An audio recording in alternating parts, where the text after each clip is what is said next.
Hello there. This is the Tulsa World Scene podcast slash video slash whatever else you'd like to call it.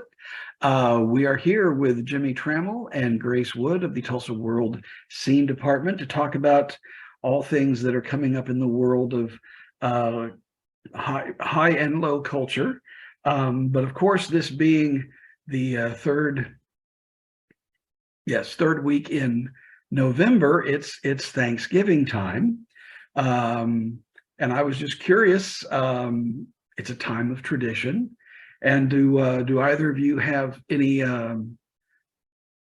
special Thanksgiving traditions that are either still going on in your family or that you remember fondly, that you wish were going on or that you were trying to start or whatever? So Grace, we'll start with you. Okay.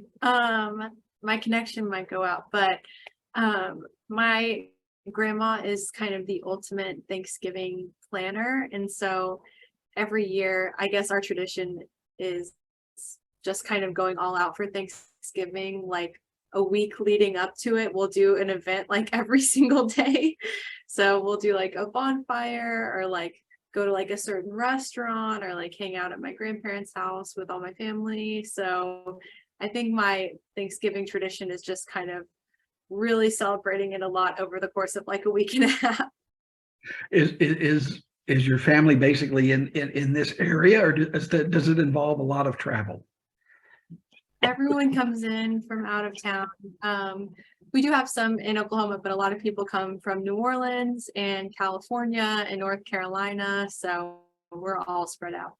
Okay. All right. Well, is there a particular Thanksgiving dish that is your favorite? And is there one, you may not want to say this, but is there one that you dread seeing on the table each year?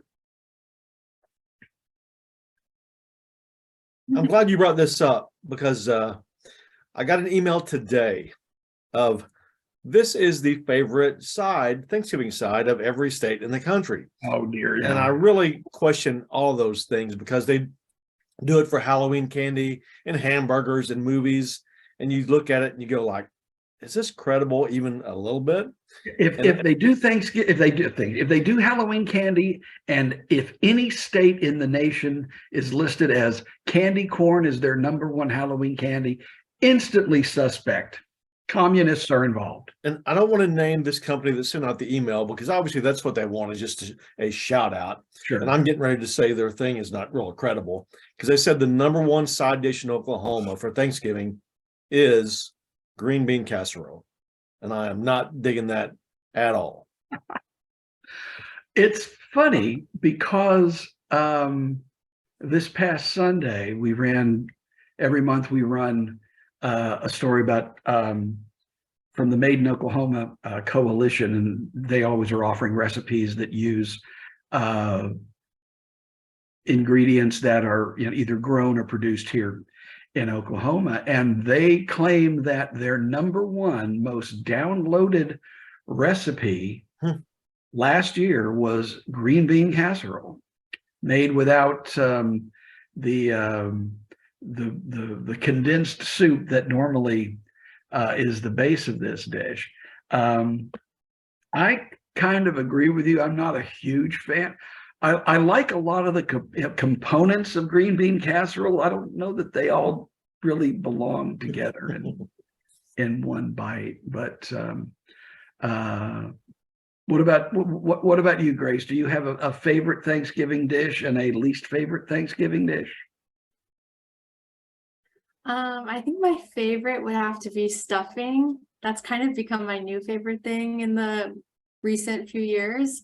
And I think my least favorite would be, I don't love green bean casserole and I don't love the cranberry sauce either. We always do like the canned one that's like perfect little circles, and I don't really love that. So is there another day of the year when anybody even eats those things? Is it one day a year thing?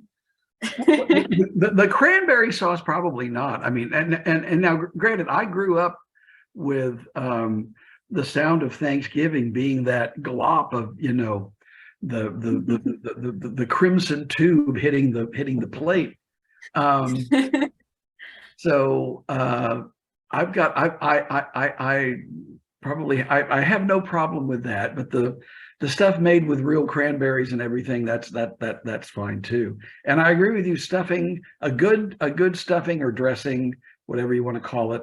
I don't know where that demarcation falls, if you call it stuffing or dressing, but anyway, is usually my favorite. Although I have one unfortunate Thanksgiving memory. We had gone to visit my great grandmother, who was fabled as a cook for Thanksgiving. And she had put on, the table was, you could see the legs of the table bowing out. There was so much stuff on top of it. And one of the things was a large thing of stuffing, which was my favorite. So I scooped up a gigantic portion of that, plopped it on the plate, grabbed a fork, took a big scoop of it, put it in my mouth, and it was filled with canned oysters. Oyster stuffing, which is I more of a New England thing. This was in Illinois, but anyway. And you're still with us. I'm still with.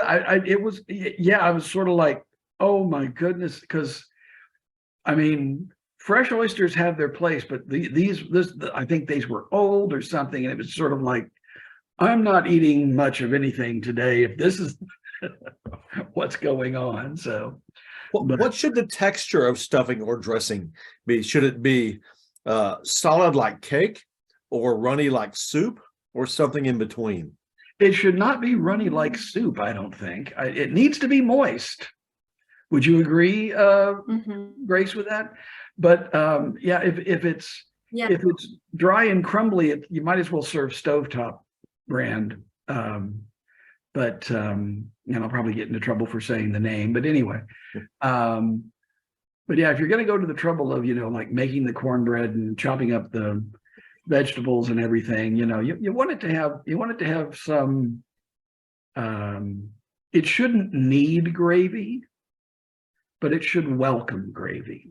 Maybe that's the best way to describe it. What is you guys' strategy for seconds? You try everything the first time around, and then when you double back for seconds, it's only the things you love the first time around? Or do you know right now what you're going back for seconds for?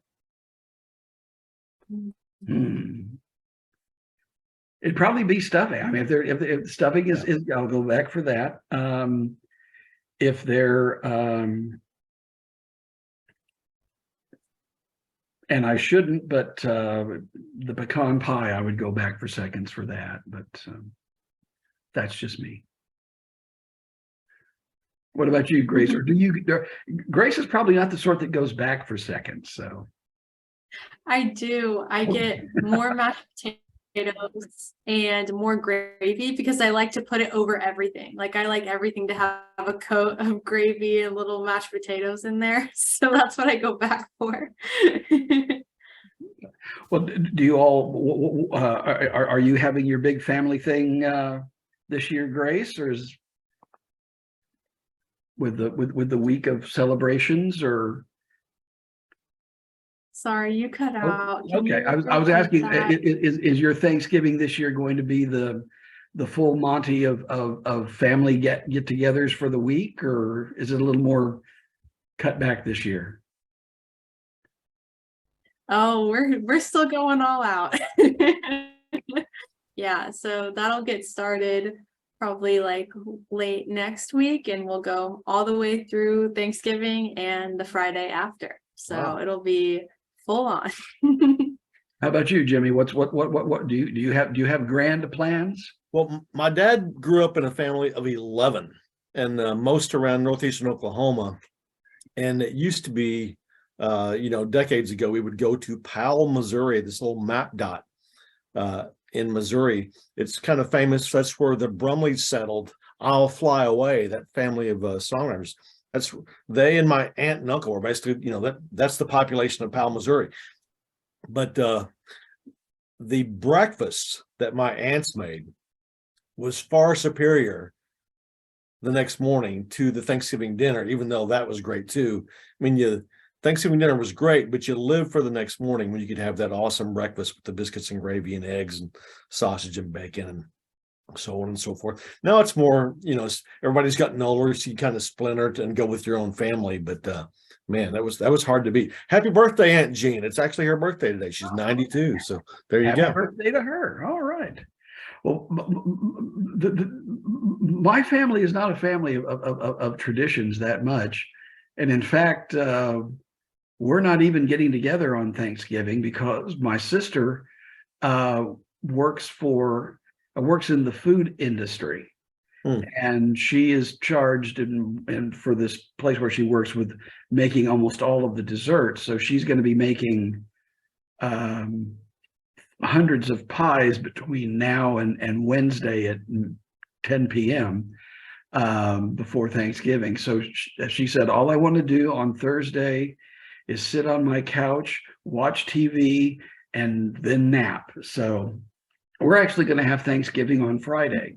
So why is it when people nominate the best pie, they never say Frito? Because I think Frito pie is underrated among the pies in the pie family.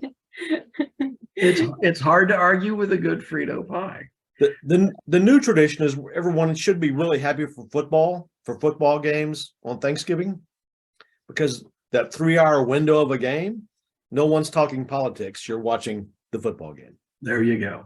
That's always a good point. Well, people need to do other things besides eat for this coming weekend. There's things coming up that we need to inform them of that they can read about in upcoming issues of the Tulsa World, available at fine newsellers everywhere and at tulsaworld.com. Grace, what do you have coming up?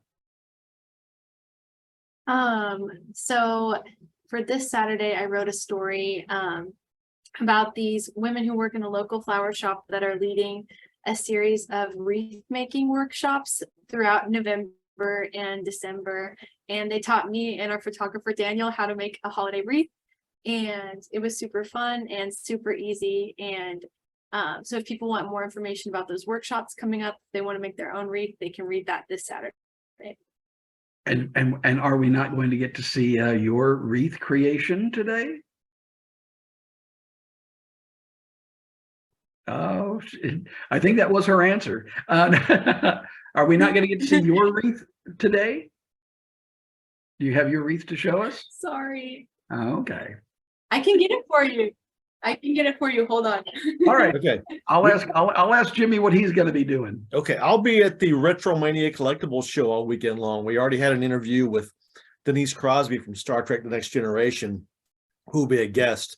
Central Park Hall on the Fairgrounds, Expo Square. And then here's the wreath. So that's awesome. And well, that's quite lovely. Did well. And then Friday, I've got a story with the actor who provided the voice of Wedge Antilles, a rebel fighter who helped destroy the Death Star in Star Wars. He was not on screen. Wedge Antilles was actually two people in the movie, but he did the voice for both Wedges. So, but Wedge Antilles is a character beloved in Star Wars lore, and the same voice actor came back and was in Rogue One, a Star Wars story. So, but anyhow, I'll be at the Retromania show all weekend long at the fairgrounds, and you can come talk to R.A. Jones, an author guest, about how he worked at Starbase 21 or was there 30 years ago when Superman died and got better, because Superman died 30 years ago this month. Okay. And at least it's good to know he got better. Yes. Well, we'll have an interview with the actress who is playing Anne Boleyn in the musical Six that opens November 22nd at the Tulsa PAC. It is a rock concert reimagining of the Six Wives of Henry VIII, who are competing to be the leader of their band by deciding which of them had the worst time being married to Henry VIII. And remember, two of them got beheaded in the course of that. So you might think those would win, but we'll see. That will run through November 27th at the Tulsa PAC. And I don't know if I doubt it's open on Thanksgiving, but if you get hungry and want to have something other than turkey, we have a review of Daddy B's Barbecue, which has recently opened in South Tulsa. There are two other locations. One's in Haskell and one's in Okmulgee. This is its first place in Tulsa. It's there's a locally owned barbecue restaurant, and this is maybe kind of an odd thing to say about a barbecue restaurant, but try the fish. All right. Well, that will be our time for the day, and we will save Grace from having to freeze and restart her internet. So, but we thank you for putting up with all of us for these past few minutes, and we will bid you a pleasant good day.